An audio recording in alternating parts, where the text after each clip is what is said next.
Here's something they don't tell you about the California gold rush. If you arrived poor, you stayed poor. And staying poor in 1850s California didn't just mean struggling. It meant your life was essentially over before it began. You need to understand what poverty actually meant in early California. It wasn't about driving an old car or living in a small apartment. It was about watching your children starve while food sat on store shelves you couldn't afford. It was about working 16 hours a day and still not having enough money to buy shoes. It was about dying from preventable diseases because medical care cost more than you'd earn in a year. The history books love to sell you the California dream, the idea that anyone could strike it rich if they just worked hard enough. That's a lie. The system was rigged from day one. If you had money when you arrived, you could buy good equipment, stake valuable claims, and hire workers. If you arrived broke, you worked for someone else until your body gave out. There was no climbing out, no second chances, no redemption arc. The wealthy miners, the ones who succeeded, didn't find more gold than poor miners. They just had enough capital to survive long enough to get lucky. The poor couldn't afford to wait for luck. They couldn't afford the equipment. They couldn't afford the time. They couldn't afford to eat. And here's the cruelest part. Society blamed them for their poverty. If you were poor in early California, people assumed you were lazy, immoral, or incompetent. The reality was that the economic system was designed to extract every ounce of labor from poor people while ensuring they never accumulated enough wealth to escape. This isn't a story about hard times that people overcame. This is a story about a permanent underclass that was worked to death and then forgotten. By the end of this video, you'll understand why being poor in early California was worse than being poor almost anywhere else in America, and why if you started poor, you almost never made it out alive. Let me show you exactly how poverty became a death sentence. Let's set the stage properly. We're talking about California from 1848 to roughly 1880, the gold rush era, and the decades that followed. This is before California became the prosperous state you know today. This was California as a raw, extractive economy built entirely on speculation and exploitation. When gold was discovered at Sutter's Mill in 1848, word spread like wildfire. Within 2 years, over 300,000 people flooded into California from all over the world.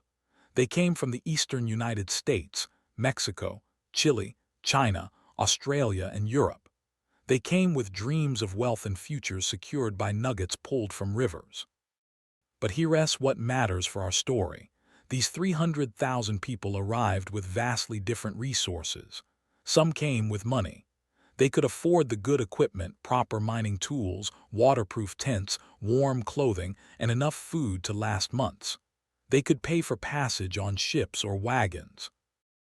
They could stake claims in prime locations and hire workers to do the actual labor. Most people arrived with nothing. They'd spent every cent they had just getting to California. They arrived with worn-out clothes, broken shoes, and empty pockets. They had no equipment, no shelter, and no money to buy either. They were starting from absolute zero in one of the most expensive places in human history. Prices in early California were insane because everything had to be imported. There was no local manufacturing, no local agriculture beyond the most basic level. Every nail, every piece of fabric, every tool had to be shipped around South America or hauled across the continent. Supply couldn't keep up with demand, so merchants charged whatever they wanted. An egg cost the equivalent of $25 in today's money. A pound of flour was $40. A pair of boots could cost $300 and would fall apart within months. A simple wooden pickaxe was $500. A shovel was $600. These weren't luxury items. These were the basic tools you needed just to attempt mining. If you arrived with $5,000 in savings, a massive fortune in the 1840s, you could afford equipment, food, and lodging for a few months while you searched for gold. If you arrived with nothing, you were immediately trapped in debt. You had to borrow money at outrageous interest rates just to eat. You had to buy tools on credit that you'd never be able to pay back. You were in a hole before you even started digging. The geography made everything worse. California's gold country was harsh, isolated, and undeveloped. Mining camps sprung up in remote mountain valleys with no infrastructure, no roads, no towns, no support systems, just clusters of desperate men living in tents competing for scraps. The weather was extreme. Winters in the Sierra Nevada were brutal, temperatures well below freezing, snow measured in feet, entire camps cut off for months at a time. Summers in the valleys were scorching, regularly hitting 110 degrees with no shade and no water beyond contaminated rivers. And in this environment, if you were poor, you had zero margin for error. One injury meant you couldn't work. One stretch of bad luck meant you couldn't eat. One cold winter meant you froze to death because you couldn't afford proper shelter. The economic structure ensured that wealth flowed upward and never trickled down. Mine owners got rich. Supply merchants got rich. Bankers got rich. The people doing the actual work, the ones standing in freezing water 16 hours a day, stayed poor until they died. This wasn't temporary hardship. This was permanent, structural poverty designed into the system. And once you were caught in it, you never got out. Let's talk about what daily life looked like if you were poor in early California. And remember, most people were poor. Your home was a tent if you were lucky. More likely, it was a linta made from scrap canvas and branches. These structures provided almost no protection from anything. Rain soaked through. Cold air flowed freely. Heat turned them into ovens. You shared this space with multiple people, strangers usually, because you couldn't afford even this pathetic shelter on your own. Privacy didn't exist. You slept inches from other men, listening to them cough, snore, and cry in their sleep. Personal space was measured in square feet. Your belongings, if you had any, were kept in a sack under your head to prevent theft. Everything you owned could fit in your hands. There were no beds. You slept on the ground, maybe with a thin blanket if you could afford one. Most nights you were cold. Some nights you were so cold you genuinely wondered if you'd wake up. Many people didn't. Freezing to death in your sleep was common enough that people stopped being shocked by it. Hygiene was impossible. There was no soap because soap cost money you didn't have. There were no bathing facilities. If you wanted to wash, you used the same river you were mining in, the river that was contaminated with human waste, mining chemicals, and decomposing animal carcasses. Most people went weeks without bathing because they simply couldn't spare the time or energy. Your clothes rotted on your body. You wore the same outfit every day until it literally fell apart. Pants developed holes. Shirts turned to rags. Shoes, if you had them, disintegrated within weeks. Walking barefoot was common, even in winter, even over sharp rocks and ice. Your feet became infected. The infection spread. Sometimes they killed you. Food was the constant obsession. If you were poor, you ate the cheapest, lowest quality food available, and even that was barely enough. Your diet consisted almost entirely of hardtack, beans, and salt pork. Hardtack was a rock-hard biscuit that could break your teeth. Beans were cooked in pots over open fires, often undercooked because you couldn't spare firewood. Salt pork was preserved meat so saturated with salt it burned your mouth and made you desperately thirsty. You never got full. Ever.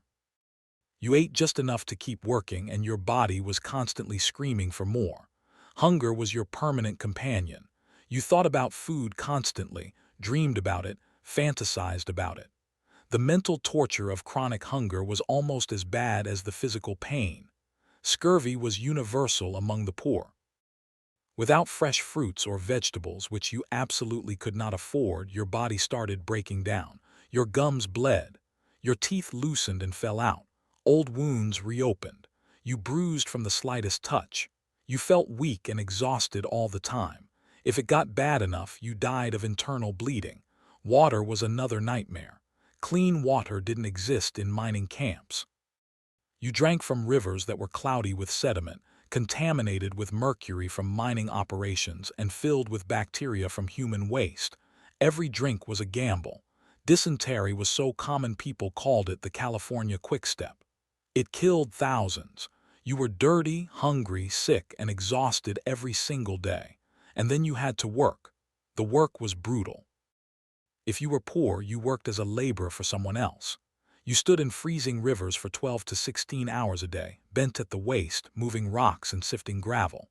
The water was so cold it caused permanent nerve damage. Your back was in constant agony. Your hands bled from handling sharp stones. And for this, you earned maybe $1 to $3 per day, if you were paid at all. Many employers would cheat workers, claiming the gold yield was too low to pay wages. You'd work a full week and get nothing. What could you do about it? Nothing. There were no labor laws, no protections, no recourse.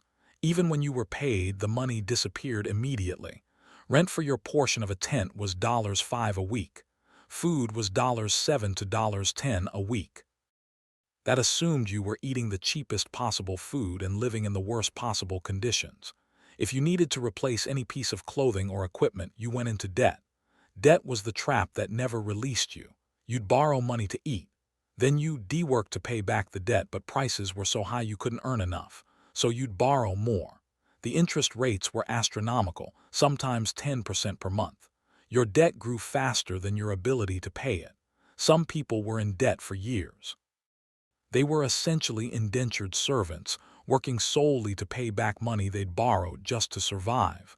They could never save, could never get ahead, could never leave. The debt owned them.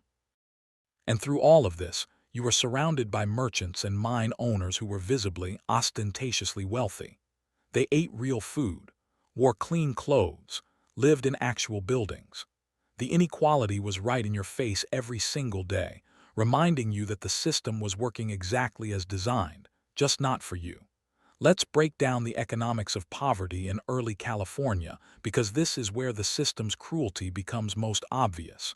If you were wealthy, mining could be profitable. You hired workers, paid them minimal wages, and kept the gold they found. You could afford to work multiple claims simultaneously. You could invest in hydraulic mining equipment that dramatically increased gold yield. You had the capital to survive dry periods when claims weren't producing. If you were poor, you worked for wages that were designed to keep you poor. Let's do the actual math. A laborer in a mining camp earned between $1 and $3 per day. Let's be generous and say $3. Now let's look at costs. Tent rent, shared space, $5 per week. Food bare minimum, $10 per week. Replacement clothing, boots, amortized, $3 per week.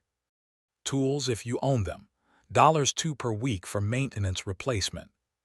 Miscellaneous necessities, soap, candles, etc., $1 per week. That's $21 per week in expenses. You're earning $18 per week if you work 6 days. You're losing $3 per week just by existing. And that's assuming you don't get sick, injured, or robbed. That's assuming work is available every single day. That's assuming you're paid what you're owed. You literally cannot break even. The economic structure makes it mathematically impossible for a laborer to accumulate savings.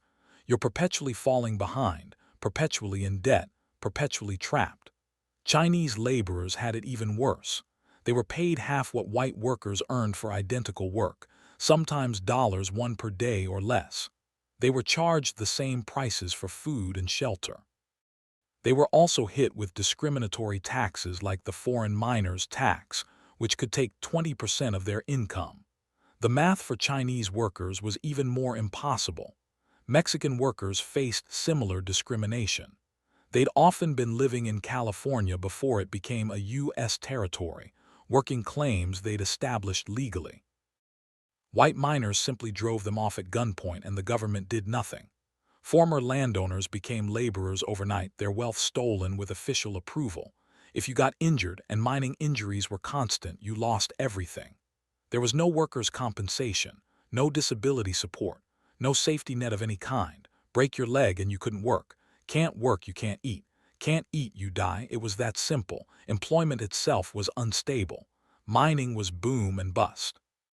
A claim might produce well for a few weeks, then go dry. When that happened, workers were dismissed immediately. No severance, no notice, just get out.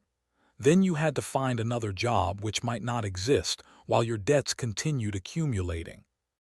The alternative to mining labor was other forms of manual labor, which were equally brutal and equally poorly paid. Logging paid similar wages but was even more dangerous. Agricultural work paid less, sometimes only $20 per month plus board, which sounds okay until you realize the board was sleeping in a barn and eating scraps. Some poor people tried to mine independently, hoping to strike it rich on their own claim, but filing a claim required money. Equipment required money. Transportation to unclaimed areas required money. And by the 1850s, all the easy, accessible gold was gone. What remained required capital investment, hydraulic equipment, deep shaft mining, industrial processing. Poor people couldn't compete. So they sold their labor for pennies, watching their bodies break down while the people employing them got rich. The average lifespan of a laborer in California mining camps was perhaps 35 to 40 years. They aged rapidly under the conditions. A 30-year-old looked 50. A 40-year-old looked ancient. The wealth gap was staggering. A successful mine owner might take $5,000 to $100,000 worth of gold from a claim, millions in today's money. The laborers who actually extracted that gold might earn $500 in a year if they were lucky. The owner's wealth came directly from not paying workers what their labor was worth. Supply merchants operated the same way. They'd buy goods on credit in San Francisco, mark them up 500% to 1,000%, and sell them to desperate miners. A merchant could become wealthy in a single season by exploiting people who had no alternatives. Bankers charged interest rates that would be illegal today. Loans came with 5% to 10% monthly interest. That's 60% to 120% annual interest. It was legalized theft, and poor people had no choice but to accept it because the alternative was starvation. The system was designed, deliberately designed, to funnel wealth upward. Every layer of the economy extracted value from the people below it. At the very bottom were the laborers, who sold their bodies and health for wages that couldn't sustain life. Above them were the people who got rich from that arrangement. If you started poor in early California, you died poor. There are virtually no stories of laborers who worked their way to prosperity. The rags to riches stories that exist are almost always about people who arrived with at least some capital, or who got spectacularly lucky in the early days before competition increased. For the vast majority, for the thousands of nameless, forgotten poor people who broke their backs in California's rivers and mines, poverty wasn't temporary. It was permanent. And it killed them. When you're poor in early California, disease isn't something that might kill you. It's something that will kill you. It's just a question of which one and when. The poor died of diseases at rates that are almost impossible to comprehend today. Cholera epidemics swept through mining camps regularly, killing 20% to 30% of residents in a matter of weeks. The disease hit fast, stomach cramps in the morning, dead by evening. Your body would dehydrate so rapidly that you'd die of shock. In a camp of 200 people, 50 might be dead within a week. And if you were poor, you had zero protection. You couldn't afford to flee to higher ground or cleaner areas. You couldn't afford the medicine that might help, even though most of it was useless anyway. You just stayed in your contaminated tent, drank contaminated water, and waited to see if you'd survive. Typhoid fever was another mass killer, spreading through water sources that were used simultaneously for drinking, bathing, and sewage disposal. The fever would burn through you for weeks. You'd be delirious, unable to keep food down, wasting away to nothing. If you were poor, no one took care of you. You suffered alone until you either recovered or died. Dysentery was so common it was considered normal. Bloody diarrhea, dehydration, weakness. This was just part of life. It killed people constantly, especially those who were already malnourished. Your immune system was compromised by chronic hunger, so diseases that a well-fed person might survive would kill you. Tuberculosis spread easily in the overcrowded, poorly ventilated tents and barracks where poor workers lived. You'd share space with infected people, breathing the same air, and infection was almost inevitable. Once you contracted TB, you'd cough blood for months, growing weaker until your lungs gave out. There was no treatment, you just died slowly. Scurvy killed thousands of poor miners. It was completely preventable, you just needed vitamin C from fresh fruits or vegetables. But fresh produce cost money poor people didn't have. A single orange might cost $5. A poor miner earning $2 a day couldn't afford that. So they developed scurvy and they died. Injuries were a death sentence for the poor. Mine collapses, falling rocks, equipment accidents, drowning. These happened constantly. If you were wealthy, you could afford a doctor. If you were poor, you suffered and hoped you healed. Most didn't. A broken bone meant you couldn't work. Can't work, can't eat.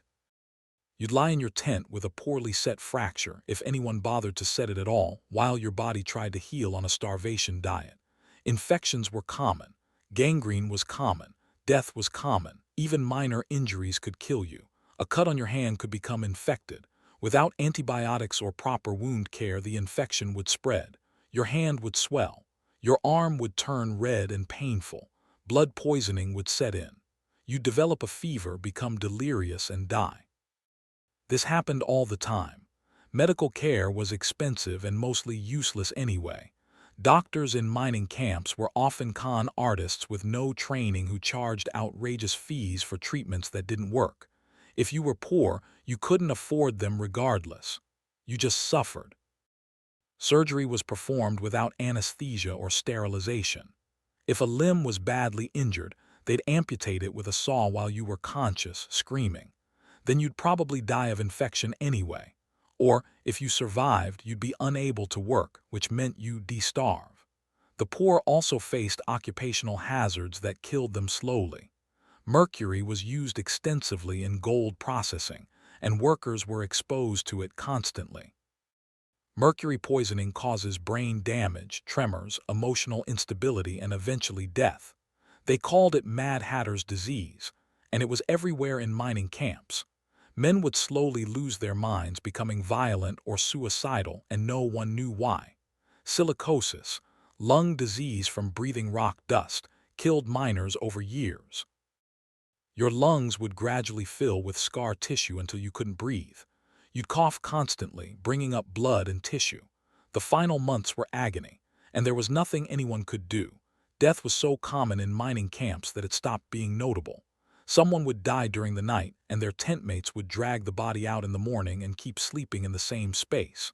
Bodies were buried in shallow graves, if they were buried at all. Sometimes they were just left in the woods for animals to scatter. The cemetery in any mining town was larger than the town itself. Rough wooden crosses marked graves that would be forgotten within a year as the wood rotted. Most graves didn't even have names, just unknown miner or nothing at all. For the poor, death wasn't a tragedy. It was an inevitability that came early. The average age at death for a laborer in early California was probably mid-30s. Many didn't make it that long. They came to California in their 20s and were dead before 30, their bodies broken and their graves unmarked. And no one cared. Their families back home might never learn what happened to them. They just disappeared into the California frontier and were forgotten. If you were poor in early California, you had no protection from violence. None. The law didn't exist for you, and neither did justice. Theft was constant. Your few possessions, your tools, your clothes, your blanket, were targets.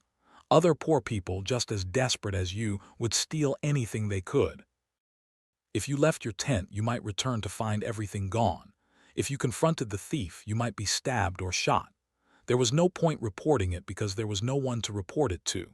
In many mining camps, there was no law enforcement at all. In larger towns, there might be a sheriff, but he represented the interests of property owners and merchants, not laborers. If a poor man was robbed, the sheriff didn't care. If a poor man was assaulted, the sheriff didn't investigate. The law existed to protect wealth, and poor people had none.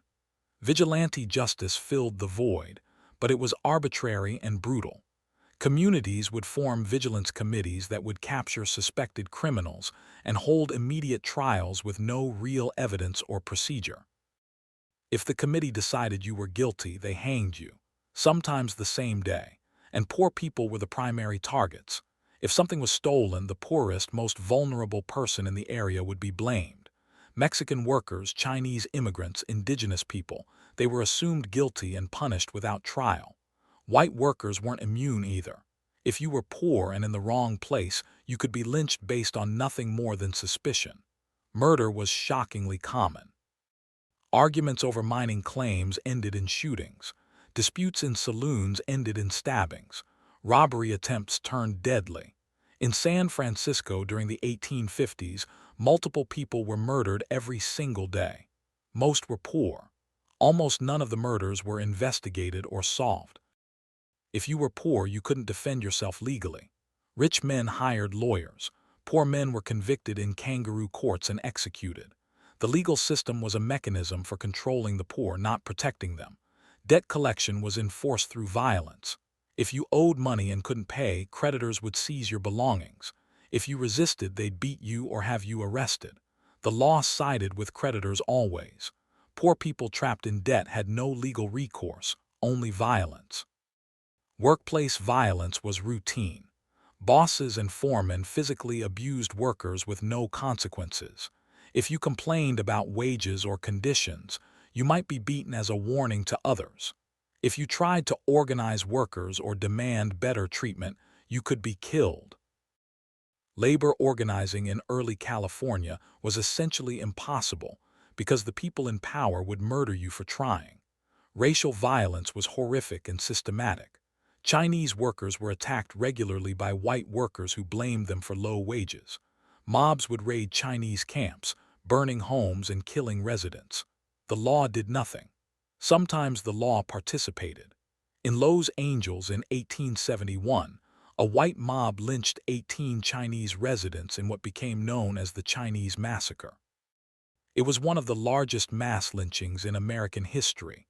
The victims were poor laborers who'd done nothing wrong. They were murdered because they were Chinese and vulnerable. No one was punished. Mexican miners faced constant violence. White miners would decide they wanted a claim held by Mexican miners and would simply take it at gunpoint. If the Mexican miners resisted, they'd be killed. The law supported this theft by doing nothing to stop it. Native Americans faced genocidal violence. Poor white settlers, angry about their own poverty, would take it out on indigenous people. Hunting parties would raid villages, killing everyone they could find, men, women, children. The state government paid bounties for Native American scalps. Children's scalps were worth money. This violence served a purpose. It kept poor people from organizing. If poor white workers were fighting poor Chinese workers, they weren't organizing against the wealthy mine owners who were exploiting both groups. Racism was a tool to divide the poor and prevent them from recognizing their common enemy. Women in poverty faced sexual violence constantly. Poor women had almost no protection from rape or assault. If a woman reported being raped, she was more likely to be accused of prostitution than to see justice done. Many rapes went unreported because reporting them would only bring more violence and shame. Poor children were vulnerable to every form of abuse. They could be kidnapped and forced into labor with no legal protection. They could be beaten, exploited, or killed, and no one would investigate. Orphans, and there were many, were essentially property, used by adults however they saw fit. Violence was the language of early California, and poor people spoke it because they had to. You carried a weapon if you could afford one. You slept lightly. You trusted no one. And you knew that if violence came for you, you were on your own. The law wouldn't save you. Justice wouldn't save you. Nothing would save you. You were expendable. If being poor in early California was a death sentence, being a poor woman, child, or immigrant was even worse. Let's start with poor women. In early California, women made up less than 10% of the population, which created a society that was hostile to women in every possible way. If you were a poor woman, your options were horrific. You could be married, which usually meant endless domestic labor in brutal conditions while your husband worked. You cooked over open fires, washed clothes in rivers, and tried to keep children alive in a tent with no resources. Many women died in childbirth because there was no medical care. Your body was worn out by repeated pregnancies and physical labor until you died in your 30s. You could work in a boarding house, which meant 18-hour days of cooking, cleaning, and laundry for barely any pay. You were also subjected to constant sexual harassment and assault from the men you served. You had no recourse. If you complained, you were fired. If you resisted assault, you might be killed, or you could become a prostitute. This was often the only way a poor woman could earn significant money, and even then, most of that money went to brothel owners or madams. The work was brutal. Disease was universal. Syphilis and gonorrhea were almost guaranteed, and there was no treatment. You'd slowly go insane from untreated syphilis while your body deteriorated. Prostitutes faced violence from clients constantly. Beatings were routine. Murder was common. No one investigated when prostitutes were killed. Their bodies were dumped in alleys or rivers, and life went on. Most prostitutes died before age 30. Poor women had virtually no legal rights. They couldn't own property in most cases. They couldn't vote. They couldn't serve on juries. If they were raped, the legal system blamed them. If they fought back against abuse, they were arrested. If they left abusive husbands, they had nowhere to go and no way to survive. Children born into poverty in early California faced lives that were short and brutal. Child labor was universal. Children as young as 5 worked alongside adults. 7-year-olds worked in mines. 10-year-olds did the same labor as grown men and were paid a fraction of adult wages if they were paid at all. There were no child labor laws, no compulsory education, no protections whatsoever. Children were economic assets, and poor families worked them until their bodies broke. A child who couldn't contribute was a mouth to feed that the family couldn't afford. Some families abandoned children they couldn't support. Orphanages were full of children whose parents simply couldn't keep them alive. Childhood diseases killed poor children at appalling rates. Diarrheal diseases, measles, whooping cough, scarlet fever, these swept through poor communities and killed children by the dozens. Parents would watch multiple children die and could do nothing about it. You'd lose half your children before they reached age 5. This was normal. Poor children who survived childhood were often stunted, malnourished, and physically damaged from early labor. A 12-year-old who'd worked since age 6 would have the body of someone much older: bent spine, damaged joints, respiratory problems from breathing dust. Orphans were everywhere. Disease and violence killed parents constantly, leaving children with no one. These orphans begged, stole, or were taken in by adults who used them as unpaid labor. Many formed gangs in larger towns, surviving through theft and prostitution. Most didn't survive to adulthood. Immigrant poverty added another layer of horror. Chinese immigrants faced systematic discrimination that was designed to keep them poor and powerless. They were paid half what white workers earned. They were charged discriminatory taxes. They were forced to live in segregated areas with the worst conditions. They were blamed for every social problem and subjected to constant violence. Chinese workers who died, and thousands did, were often buried in mass graves or had their bodies burned. Their families back in China might never know what happened to them. They disappeared into California and were erased. Mexican workers faced similar treatment. Many had lived in California before it became U.S. territory and had established farms, ranches, and businesses. After the U.S. takeover, Anglo-Americans simply took their property through violence or legal manipulation. Former landowners became laborers overnight, their wealth stolen with government approval. Poor Mexican families were driven from their homes. Their land claims were challenged in courts that were biased against them. Even when they won legal cases, they couldn't enforce judgments because local authorities sided with white settlers. They lost everything and joined the permanent underclass of poor laborers. Indigenous people faced outright genocide.